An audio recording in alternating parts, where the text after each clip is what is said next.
Mitral జిల్లా నేర్పిమెట్ Vajpayee Nagar RUP పనులకు railway శాఖ గ్రీన్ సిగ్నల్ ఇచ్చింది. నేర్పిమెట్ వాజ్పేయి నగర్లోని గత 2 దశాబ్దాలుగా పెండింగ్లో ఉన్న రూట్ను నిర్మించే పనులకు రైల్వే శాఖ 100% నిధులు కేటాయించింది. దీంతో మల్కజ్గిరి ప్రాంత ప్రజలు ఎన్నో ఏళ్ల కళ నెరవేరిందని బీఆర్ఎస్ బీజేపీ నాయకులు హర్షం వ్యక్తం చేస్తున్నారు. ఈ నిర్ణయంతో బీజేపీ బీఆర్ఎస్ పార్టీ నేతలు ఎవరికి వారే తమ కృషి వల్లే ఈ ప్రాజెక్టు సాధ్యమైందని చెబుతూ సంతోషం వ్యక్తం చేస్తున్నారు. బీజేపీ నేతలు రైల్వే శాఖ నిధులు మంజూరు చేయించినందుకు కేంద్ర ప్రభుత్వం ప్రధాని మోదీకి నరేంద్ర మోడీకి కృతజ్ఞతలు తెలిపారు. ప్రజల సమస్యపై బీజేపీ నిరంతరంగా పోరాటం చేసిందని, దాని ఫలితంగానే ఎన్నియోళ్ల ప్రజల కళ నెరవేరిందని పేర్కొన్నారు.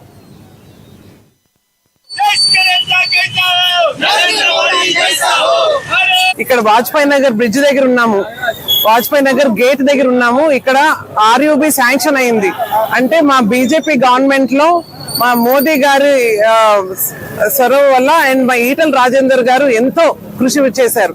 అంటే బోర్డ్ ని కన్విన్స్ చేసి, అలాగే రైల్వే మినిస్ట్రీని కన్విన్స్ చేసి road and rail and bridge వస్తుంది మనకి. ఇది అసలు ఎంత మందికి ఎంత ఇన్కన్వీనియంట్ గా ఉండిందంటే కిలోమీటర్లు ఇటు అటు కూడా ట్రాఫిక్ నిలబడిపోయి ఉండేది. అట్లాంటిది 100% సెంట్రల్ గవర్నమెంట్ ఫండ్స్ అంటే రైల్వే బోర్డ్ శాంక్షన్ చేసింది. Nearly 74 crores of money, 74 crores compensation కూడా. ఇక్కడ ఇల్లు కూడా కొన్ని ఎక్విజిషన్ అవ్వాల్సి ఉంటుంది. వాటన్నిటికీ కూడా కాంపన్సేషన్ కూడా గవర్నమెంట్, సెంట్రల్ గవర్నమెంట్ పే చేస్తుంది. అంటే మన మోదీజీకి చాలా పెద్ద. ఇక అలాగే మల్కజ్గిరి ఎమ్మెల్యే మర్రి రాజశేఖర రెడ్డి బీఆర్ఎస్ కార్పొరేటర్లు వాజ్పేయి నగర్ రైల్వే గేట్ వద్ద ర్యాలీ నిర్వహించారు. డప్పు వాయిద్యాలతో ఉత్సాహంగా కార్యక్రమం జరిగింది. ఎన్నో ఏళ్లుగా ఇక్కడ ప్రజలు ఎదుర్కొంటున్న ట్రాఫిక్ సమస్యను తీర్చడం, ఏళ్లుగా పెండింగ్లో ఉన్న ఆర్యూపీ పనులు ప్రారంభం కావడం ఆనందంగా ఉందని ఎమ్మెల్యే అన్నారు. తాను ఇక్కడ ఎమ్మెల్యేగా ఎన్నికైనప్పటి నుంచి రైల్వే అధికారుల చుట్టూ తిరుగుతూ వివిధ శాఖల మధ్య సమన్వయం చేసి ఈ ఘనతను సాధించామని తెలియజేశారు. వాజ్పేయి నగర్ బ్రిడ్జ్ ని ఎన్నో ఏళ్ళ మన మల్కాజ్గిరి ప్రజల వాసుల ఒక కోరికని నిన్ననే మనకు రైల్వే బోర్డు నుంచి శాంక్షన్ రావడం జరిగింది.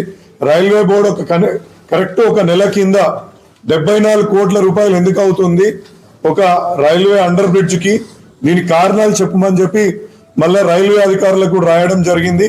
ఇక్కడున్న మన లోకల్ అంటే మన రైల్ నిలయం, ఇక్కడున్న జిఎం గారిని, ఇక్కడున్న ఇంజనీర్స్ ని, ఎందుకంటే ఒక ఫ్లైఓవర్ వేసినంత కాస్ట్ అవుతుంది అని చెప్పేసి వాళ్ళు రాస్తే వాళ్ళతోటి మేము కూర్చొని ఆర్ఎండ్బి అధికారులు, దీనికి ఏంటంటే స్టేట్ గవర్నమెంట్ తరఫున ఆర్ఎండ్బి దీన్ని ఏమంటారు దాన్ని కోఆర్డినేట్ చేస్తున్న ఇక్కడ సంస్థ కాబట్టి వాళ్ళ తరఫున మళ్ళీ కూర్చొని వాళ్ళు ఏవేవైతే ప్రశ్నలు అడిగినరో వాటికి అన్నిటికీ సమాధానాలు